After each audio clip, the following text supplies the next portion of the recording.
on it, and she said, I don't like the contract I got.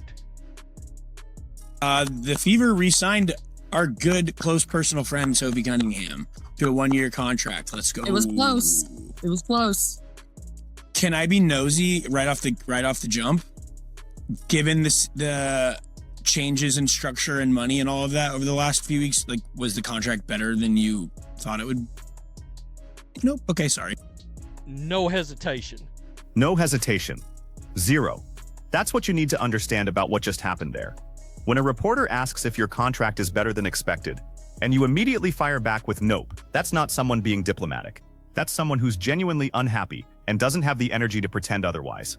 Sophie Cunningham just signed a 1-year, $665,000 deal with the Indiana Fever, and she wants everyone to know she's not satisfied with it.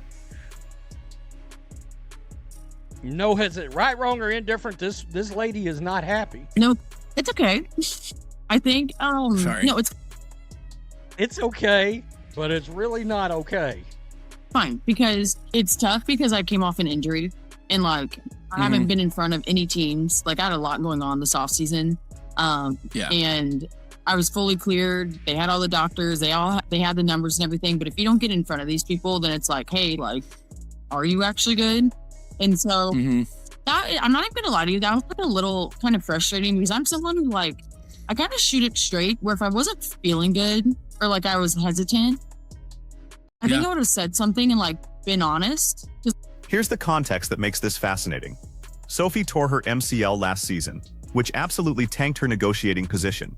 She's fully cleared now, has all the medical documentation proving she's healthy, but she couldn't get in front of teams during free agency to prove it in person. So general managers are looking at injury reports instead of watching her move. And that hesitation cost her. She wanted multiple years. She wanted security. She got a 1-year prove-it deal instead. Now the Fever aren't being unreasonable here. They're protecting themselves against injury risk. But Sophie's argument is legitimate too. If you have all the medical data showing she's cleared, why does she need to physically stand in front of you to believe it? It's a classic standoff between player confidence and front office caution. Now, I'm not mad about the money. If you're frustrated, you're not happy. I just wanted more because I love it here. I wanted to get a house so I could bring my dog and my donkey to Indiana with me. That's it. That's the truth. I think we have something very special here in Indiana. That's a fantastic comment. And this is where it gets interesting, because Sophie immediately tried to walk it back. Less than 12 hours after that interview went live, she's on social media doing damage control. I'm not mad about the money, she says. But here's the problem with that statement. She literally just told a reporter on camera that her contract wasn't what she hoped for. The word she used was frustrated, and I don't know about you, but when I'm frustrated about something, I'm not sitting there feeling peaceful and content. Frustration is anger's polite cousin. The Fever's PR team clearly got involved overnight, because that turnaround time from honest interview to public clarification is textbook crisis management. Someone sat her down and said, we need to control this narrative before it spirals. It's a great comment. Let me get out ahead of it. I'm not mad about the money.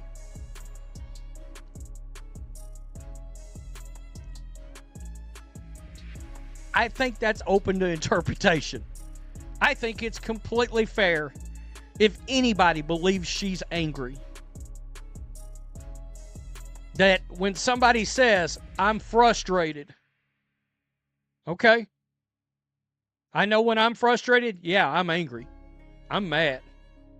In fact, I was thinking, because I was driving home thinking about doing this video, and I was thinking to myself, you know, in fact, the 2 times that I have lost my temper on an epic level in my life. Let's talk about why this matters beyond just one player's contract. Sophie Cunningham is arguably the second most recognizable player in the WNBA right now behind Caitlin Clark. She's got name recognition, she's got a massive following, and she just came off a season where she went on an absolute tear for about 15 games straight. During that stretch in the middle of last season, the Fever went 10-5, and Sophie was the primary reason why. Her three-point shooting percentage during that month-long blitz was astronomical. So when someone of her caliber publicly states dissatisfaction with their contract, that's news. That's not some role player complaining about minutes. This is a legitimate star saying the market undervalued her because of injury concerns she believes were overblown. Life.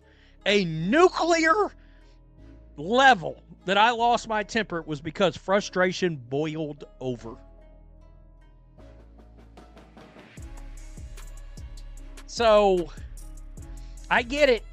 The Indiana Fever, there's going to be a lot of PR issues this year. There are. I personally, and I said this in my video yesterday, I didn't have a problem with what Sophie had to say. She didn't like her contract. She didn't seem happy about her contract. She was frustrated about her contract. She had said, I wanted multiple years. Does anybody remember that? Personally speaking, I'm going to keep it real, and this is going to hurt some feelings because I know Lexi's such a fan favorite. I thought Sophie should have got the same contract that Lexi got. There, I said it.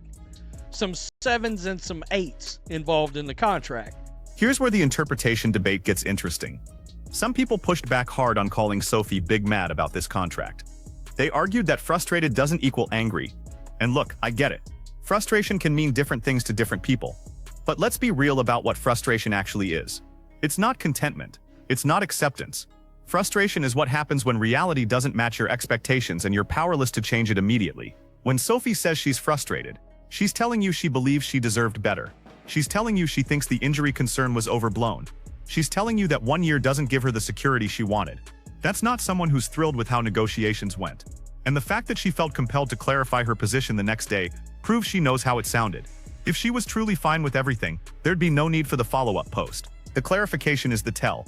Because again, I said last year, there's about a 15-game stretch where Sophie Cunningham went on an absolute blitzkrieg on the league.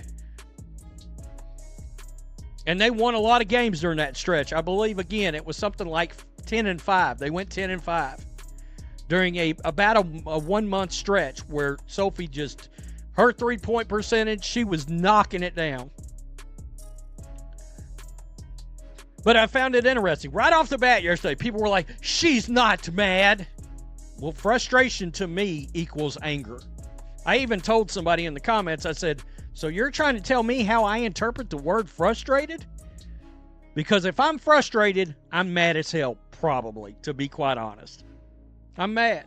If you're not, good on you, I guess. Now let's address the elephant in the room, the comparison to Lexi Hull's contract. This is going to upset some people, but it needs to be said. Lexi got multiple years with 7 figures involved. Sophie got 1 year at $665,000. And if we're being honest about on-court impact during critical stretches last season, there's a legitimate argument that Sophie was more valuable. Lexi Hull is absolutely a fan favorite. She's got a great story, she's a hometown player, and she fits the Fever's culture perfectly. But during that 15-game stretch where Sophie was unconscious from 3-point range, she was the difference between the Fever making a playoff push and falling apart. She was the secondary scoring option they desperately needed when defenses collapsed on Caitlin Clark. So when Sophie looks at Lexi's deal and then looks at her own, you can understand the frustration. The injury matters, obviously. But from Sophie's perspective, she proved her value on the court when it mattered most. I mean, she's probably going somewhere else next year, and I'm like, Houston is right down the road for me. Houston is right down the road, so go for it. Texas will love you, trust me. You will be beloved in a place like Texas. Tillman Fertitta will roll out the red carpet for you. You know, just keeping it real.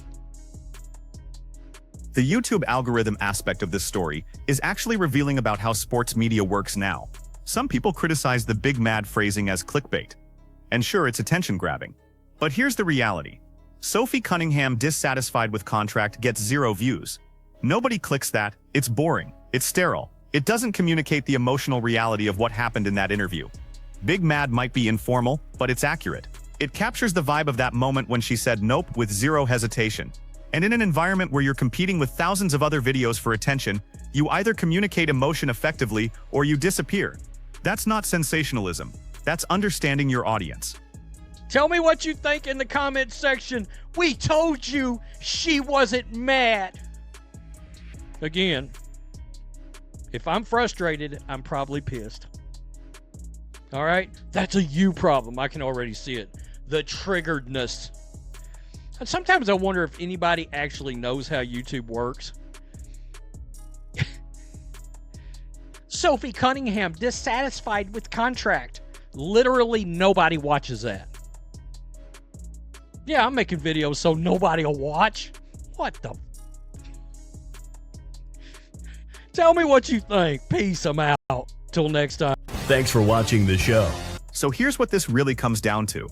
Sophie Cunningham is on a one-year deal, which means she's going to hit free agency again next season. And if she stays healthy and has another strong year, she's going to have leverage she didn't have this time around. She'll be able to get in front of teams. She'll have a full season of post-injury performance to point to. She'll be able to command the multiple years she wanted. But there's another possibility that's equally likely. She balls out this season and decides she's done with the uncertainty. Houston is expanding their roster. Texas would absolutely embrace her style of play. She'd be beloved there immediately. And if the Fever can't or won't offer the security she wants, she walks. The damage control post about not being mad about money and wanting to bring her dog and donkey to Indiana, that's sweet, and it might even be genuine, but it doesn't change the fundamental reality. She wanted more. She didn't get it. And now she's got 1 year to prove the Fever made a mistake by not locking her up long term.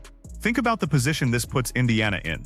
They're the biggest brand in the WNBA right now because Caitlin Clark plays for them. They're America's team.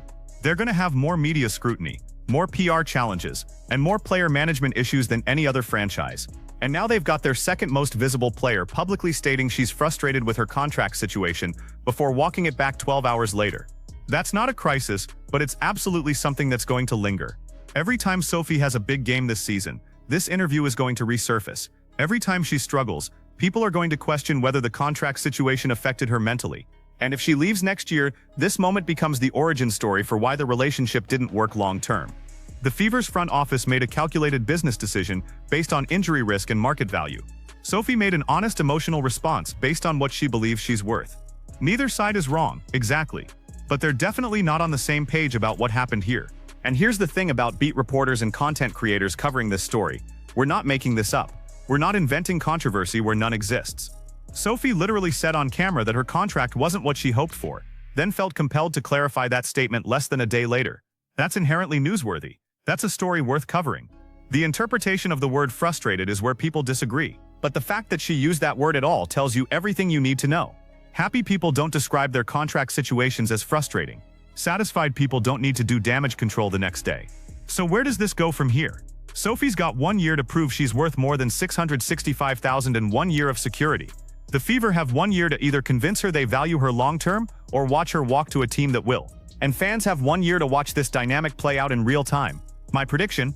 She has a strong season, gets multiple offers next year, and seriously considers leaving. Not because she hates Indiana, but because she wants the respect and security that comes with a multi-year deal. And if the Fever won't give her that after she proves she's healthy, someone else will. The question you need to ask yourself is this. If you were Sophie Cunningham, coming off an MCL injury, fully cleared by doctors, watching other players get multi-year deals while you get a 1-year prove-it contract, would you be satisfied? Would you call that frustrating? Or would you call it something stronger? Drop your take in the comments. Tell me if you think she's justified in being upset, or if the Fever made the right call protecting themselves. And if you think she's gone next year, tell me where she ends up. Because this story isn't over, it's just getting started.